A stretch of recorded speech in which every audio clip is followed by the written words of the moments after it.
Bismillahirrahmanirrahim. Assalamualaikum warahmatullahi wabarakatuh. Baik, untuk kesempatan kali ini saya akan menjelaskan materi tentang prinsip dan format surat bahasa Inggris. Ini merupakan materi kita yang terakhir pada KD 3.5.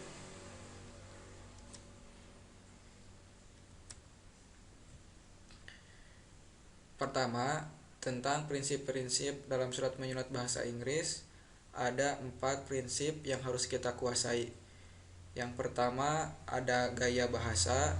Yang kedua, ada kejelasan maksud dan tujuan. Yang ketiga, ada penggunaan kata ganti atau verb noun.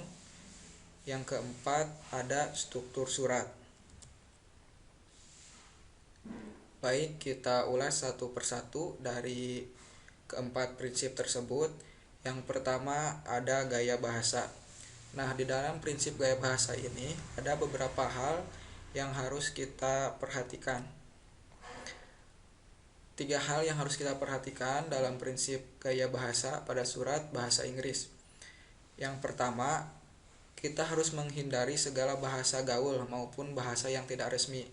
Nah, jangan sampaikan dalam penulisan surat bahasa Inggris ini kita menggunakan bahasa gaul ataupun bahasa yang tidak resmi, karena penggunaan bahasa tersebut akan menjatuhkan reputasi dari perusahaan yang kita wakili.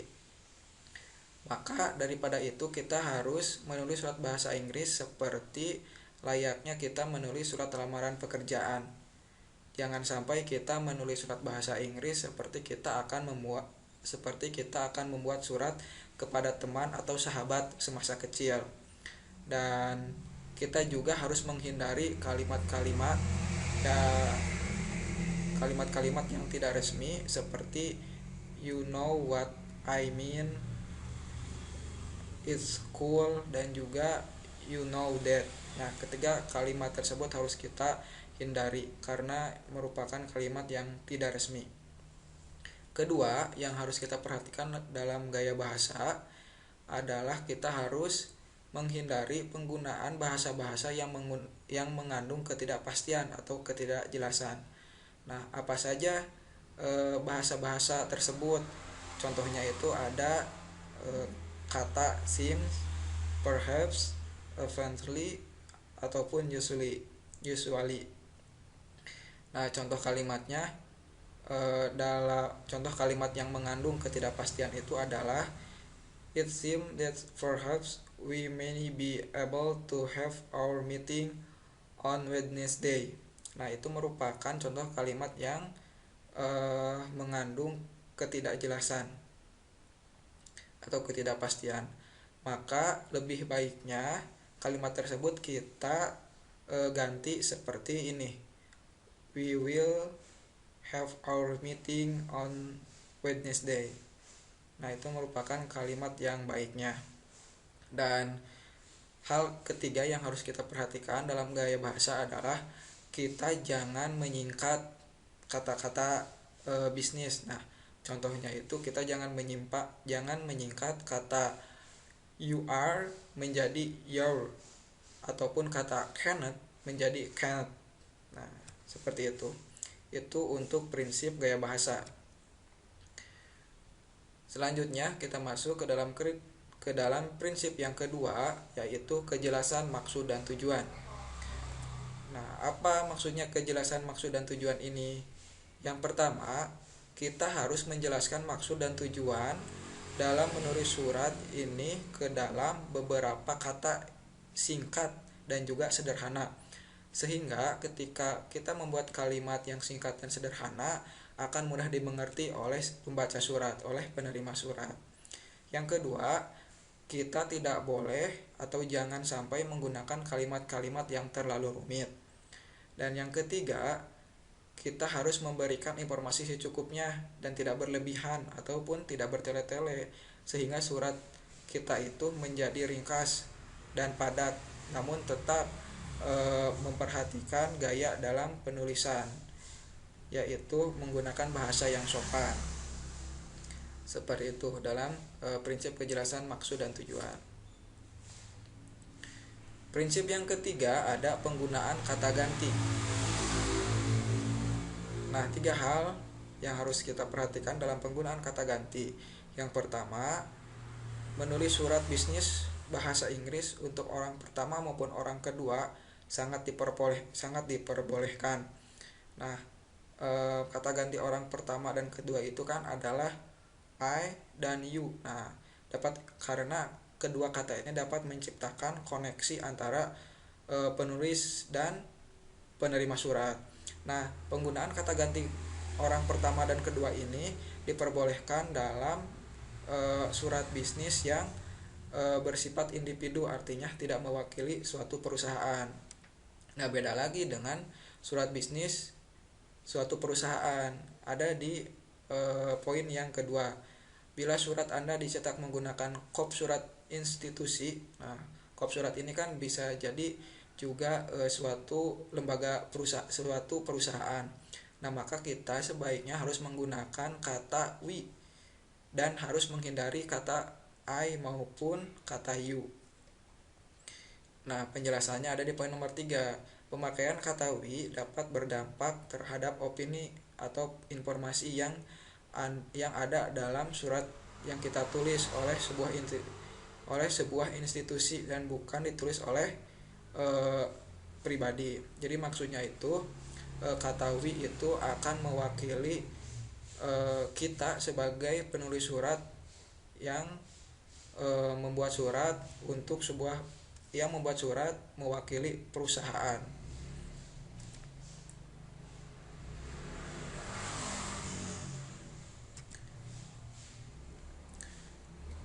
Prinsip yang terakhir ada struktur surat. Nah, di dalam struktur surat ini erat kaitannya dengan bagian-bagian surat bahasa Inggris yang terdiri mulai dari kop surat sampai kepada tembusan. Jadi maksudnya dalam prinsip struktur surat ini kita harus membuat surat dengan kelengkapan bagian-bagian yang sesuai. Jadi ketika misalkan kita membuat suratnya tidak lengkap dengan bagian-bagian yang harus ada dalam surat tersebut, maka akan dianggap oleh si penerima surat itu kita membuat suratnya tidak secara profesional.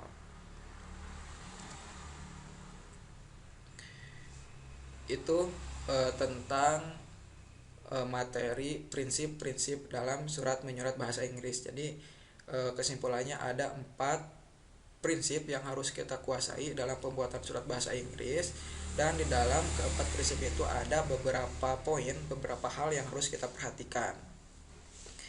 Baik, selanjutnya kita akan menginjak kepada materi yang kedua pada pertemuan kali ini tentang format surat bahasa Inggris.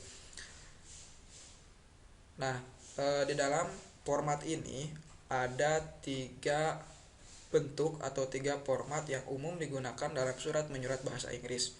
Pertama ada format surat block style. Nah, format ini juga disebut dengan format lurus. Sejauh ini merupakan format yang paling sederhana. Dalam format surat ini tidak terdapat lekukan. Artinya apa? Setiap bagian surat itu diketik atau ditulis mulai dari margin kiri dengan peletakan spasi antar bagian suratnya. Nah, format seperti ini memberikan kemudahan dalam mengetik dan penghematan waktu. Format ini sangat cocok untuk pekerjaan dengan jumlah yang banyak.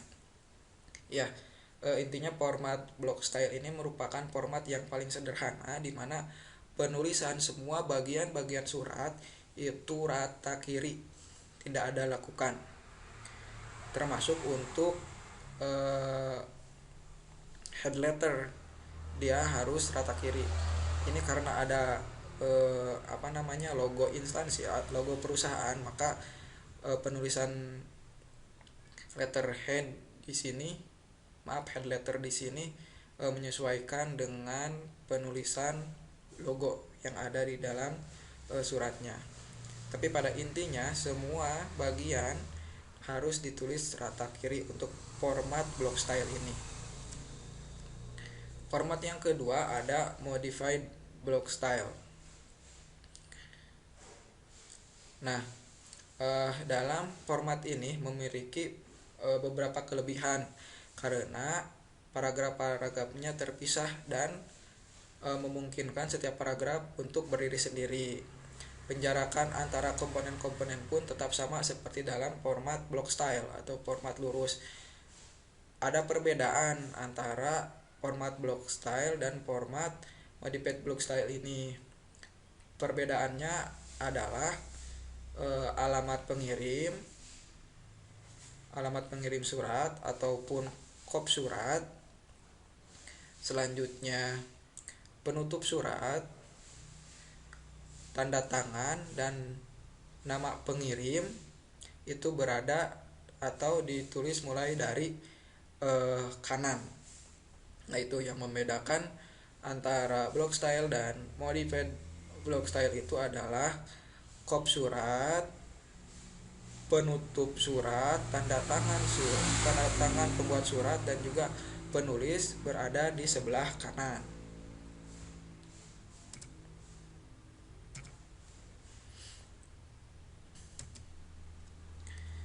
Nah, jenis format surat yang ketiga ada semi block style. Pada prinsipnya, format ini sama seperti modified style kecuali pada permulaan paragraf-paragrafnya atau kalimat awal paragraf, di mana untuk pengetikannya atau penulisannya ketik 5 spasi dari kiri. Semua penjarakan atau komponen surat tetap sama. Seperti itu. Jadi kalau kita simpulkan untuk ketiga format ini, perbedaannya tadi sudah runtut ya, dimana untuk block style semua bagian ditulis dari mulai rata kiri, tidak ada yang menjorok untuk block style. Nah, menginjak kepada modified block style. Nah, untuk modified ini perbedaannya itu dengan block style ada 4 bagian yang ditulis mulai dari kanan, yaitu alamat pengirim surat, penutup, tanda tangan, dan penulis surat ditulisnya di sebelah kanan. Dan menginjak kepada jenis yang terakhir yaitu semi block style, itu pada prinsipnya sama dengan modified block style, hanya pada semi block style ini semua kalimat pada awal paragraf itu pengetikannya dimulai dari 5 spasi atau menjorok 1 tab ya kalau di pengaturan Word. Seperti itu. Oke, itu materi kita yang terakhir pada kompetensi dasar surat menyurat bahasa Inggris. Terima kasih banyak atas perhatiannya. Mudah-mudahan materi tersebut dapat dimengerti oleh semua siswa. Mohon maaf atas kekurangannya. Billahi taufiq wal hidayah. Wassalamualaikum warahmatullahi wabarakatuh.